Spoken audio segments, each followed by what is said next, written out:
যদি সরকার পূর্ণ নিরপেক্ষতা পালন করতে ব্যর্থ হয় তাহলে নিরপেক্ষ সরকারের প্রয়োজন হবে।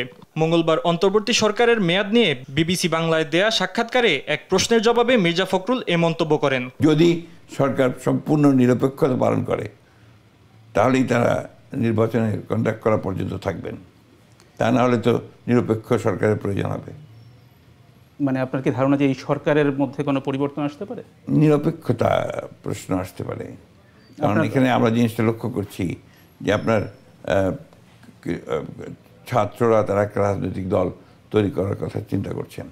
সেখানে যদি আপনার ছাত্রদের প্রতিনিধি সরকারে থাকে তাহলে তো আপনার সেখানে নিরপেক্ষ থাকতে পারবে না। বৃহস্পতিবার ওই সাক্ষাৎকার প্রসঙ্গে আবারও কথা বলেন বিএনপি মহাসচিব। অন্তর্বর্তীকালীন সরকার যদি নিরপেক্ষ না থাকে তাহলে একটা নিরপেক্ষ সরকার দরকার হবে নির্বাচনের সময়। আমি কথাটা বলতে কারণ আছে, কারণ আমরা দেখি যে বেশ কিছু বিষয়ে অন্তর্বর্তীকালীন সরকার নিরপেক্ষতা পালন করতে পারছেন না।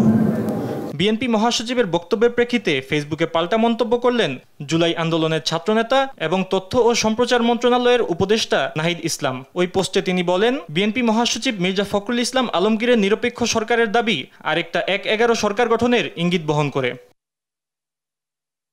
বৃহস্পতিবার বিকেলে তিনি নিজের ভেরিফাইড ফেসবুক আইডিতে এক পোস্টে এ মন্তব্য করেন। পোস্টে তিনি লেখেন, ১/১১ বন্দোবস্ত থেকেই আওয়ামী ফ্যাসিজমের উত্থান ঘটেছিল। বিএনপি মহাসচিবের বক্তব্যে সামনে আরেকটা ১/১১ সরকার, সংসদীয় সংখ্যাগরিষ্ঠতা ও নতজানু পররাষ্ট্রনীতির ধারাবাহিকতা এবং গুম, খুন ও জুলাই হত্যাকাণ্ডের বিচার না হওয়ার আলামত রয়েছে।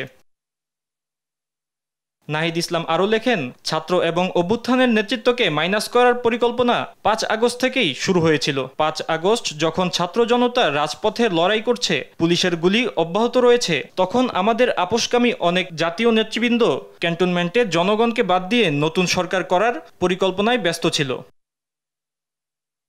উপদেষ্টা নাহিদ ইসলামের পোস্টটি শেয়ার করেন হাসনাত আবদুল্লাহ। অন্য এক পোস্টে তিনি বলেন, যারা আগে আন্দোলনের ডাক দিয়ে মাঠ থেকে সরে যেত তারাই এখন আতাতের রাজনীতি, ভারত নির্ভর কূটনীতির মাধ্যমে আওয়ামী পুনর্বাসন চাচ্ছে। দীর্ঘ ১.৫ যুগেরও বেশি সময় কার সাথে কে ব্যবসা করেছে আর গ্রেপ্তারের পর কে কার জন্য তদবির করেছে এই খবর আমাদের কাছে আছে।